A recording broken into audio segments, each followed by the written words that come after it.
Hi friends, today I am going to explain you about secondary steel making process. Secondary steel making process is also called as ladle metallurgy. What is steel making route? Iron making to pre-treatment process, then to primary steel making, to secondary steel making, then to continuous casting and at last rolling. In iron making process, we make use of the blast furnace and the outputs were taken. Outputs were hot metal and the slag, and the hot metal is then pre-treated. Then the pre-treated hot metal is then feed into primary steel making. In primary steel making, we make use of two types of furnaces, that is basic oxygen furnace and the electric arc furnace. In basic oxygen furnace, we will use oxygen lance so that the oxygen is inserted from the top, and in electric arc furnace we use electricity so that the electrode gets sparks from the hot metal so that the metal melts and the output is taken out. In the output from the primary steel making is then feed into the secondary steel making. The secondary steel making uses of different processes and the process will be explained to you later. Then continuous casting, then to rolling. The last process is rolling. In that process, we will obtain the desired step we want. The main objectives of secondary steel making process is deoxidation, that is removal of oxygen. The oxygen get reacted with the carbon and the carbon monoxide is produced as gas and it is flew away from the converter we use. Desulfurization. Since sulfur cannot be reduced by oxidation process, it is removed only by reduction process. But in primary steel making, the elements like phosphorus, manganese, silicon can be removed by oxidation process, whereas sulfur could not. So in secondary steel making, desulfurization occurs. It cannot be completely flown away, but the sulfur concentration can be made low as possible to 0.002%. Next, the alloying element, addition of alloying element, that is nickel, molybdenum, etc. can be added to produce stainless steels. And cleanliness, that is removal of inclusions. Though sulfur and oxygen is an all metal, it is also the inclusion present in a particular compound so that it can be removed by the secondary steel making processes. And superheat control. Example, in primary steel making, we obtain the hot metal at 20 to 30 degrees Celsius. But the output of the secondary steel making product will contain about 30 to 40. Hence, the temperature increases from 10 degrees Celsius. It may be plus or minus. Next, stainless steel making technology. We know what is the composition of stainless steel. That is 10 to 30% of chromium is must so that the stainless steel can be avoided from corrosion with varying amount of nickel, molybdenum, copper, sulfur, etc. For steel making technology, we make use of AOD process. That AOD is organ oxygen decarburization. This process is patented by Industrial Gases Division of the Union Carbide Corporation. This process is also called as dilution refining process, since after this process refining treatment is taken, so that it is called as dilution refining process. In AOD, as the name indicates, argon oxygen decarburization, argon is used to dilute some other gas species. When argon is added to the converter, the partial pressure of carbon monoxide is lowered then. The combination of electric arc furnace and the AOD is sufficient for producing ordinary stainless steel. That is, the product from the electric arc furnace is then fed into the AOD vessel, so that both combination is also called as the duplex process, and the resultant output we take is the ordinary stainless steel. About 65 to 70% of the world's total production of stainless steel is in austenitic variety, which is produced by duplex process. Right? Now we will see the full process of AOD. After primary steel making, the melted metal is then transferred to AOD vessel, and then they are subjected to 3 steps of refining process, that is decarburization, reduction and desulfurization. As the name indicates, decarburization, that is removal of carbon from the steel. The whole process is controlled by ratio of carbon to argon or nitrogen. We can use argon or nitrogen to this process. As the name indicates, we use argon to remove the carbon from metal bath.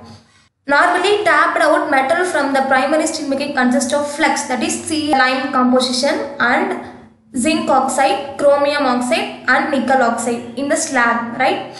The gases are usually blown through the top lands. In the top lands, the layout of the process AOD converter is only in this auxiliary oxygen is only feed into the upper lands. Lower tiers. Here is the removable cover. The reaction takes place here. Then the output is taken out through the tilting Trinnion ring. This is the process. This is the whole layout of argon-oxygen decarburization vessel. In the stages of blowing, carbon is removed by the combination of oxygen and carbon forming COS. As I said above, the carbon get reacted with oxygen so that the carbon monoxide gas is formed so that it flew away. The reaction is as follows. First, chromium reacts with oxygen and produce chromium oxide. Then the chromium oxide and the slag get reacted with the carbon so that the oxygen from the chromium oxide and the carbon reacts and goes out as carbon monoxide gas, and the chromium retains in the bath.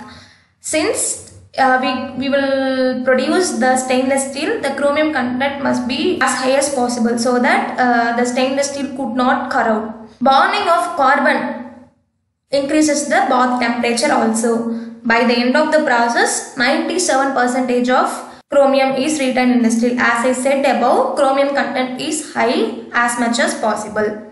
Then we move on to reduction process. After reaching high temperature level, the process leads to reduction.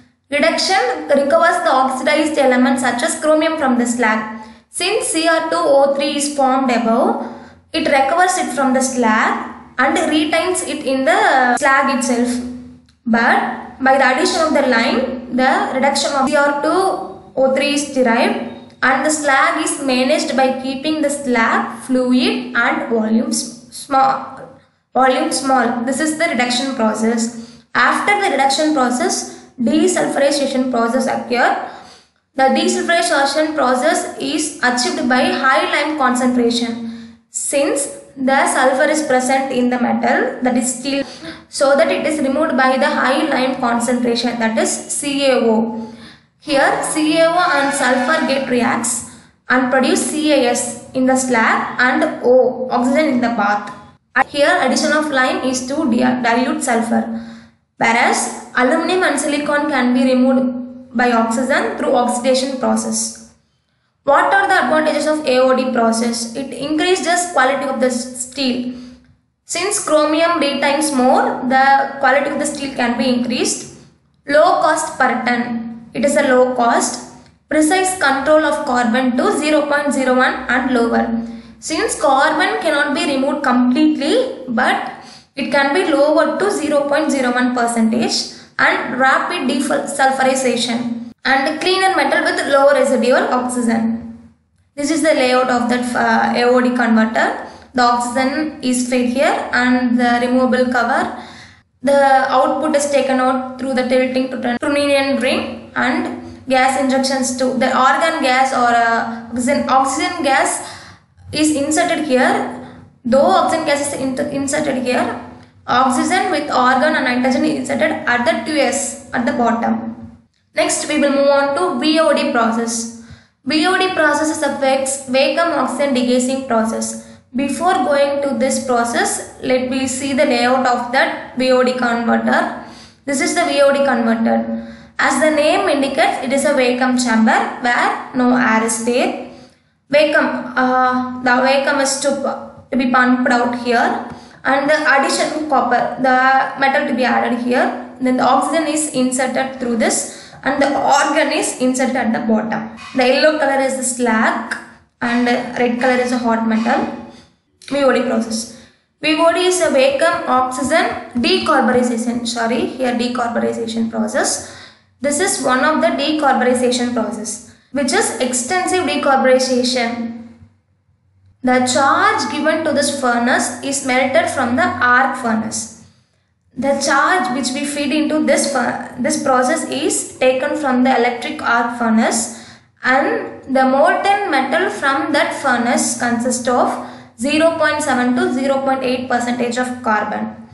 This is one of the deep carburization of the high alloyed steel grades. In this decarburization process, the carbon is removed without affecting the chromium content in the stainless steel. At last, carbon can be lowered to 0.02%, whereas starting we have 0.7 to 0.8% of carbon, and at last we have reduced it to 0.02%. And the chromium content is not changed. The chromium content is about 15 to 18% of chromium. And at last we have the temperature of about 1600 degrees Celsius. The time taken by this process is about 2 hours to 2.5 hours. Advantages of this process is extensive decarburization with low chromium losses. As I said above, chromium content would not change though the carbon is removed. High rate of chromium is recovered. Yes, only the carbon is removed, not the chromium. There is no change in the chromium content, so high rate of chromium is recovered. Chemical heating of liquid steel and improved condition for inclusion flotation. That is, the slag is floated above so that it is tapped and removed easily. This is the layout for the vacuum oxygen decarburization process. Thank you.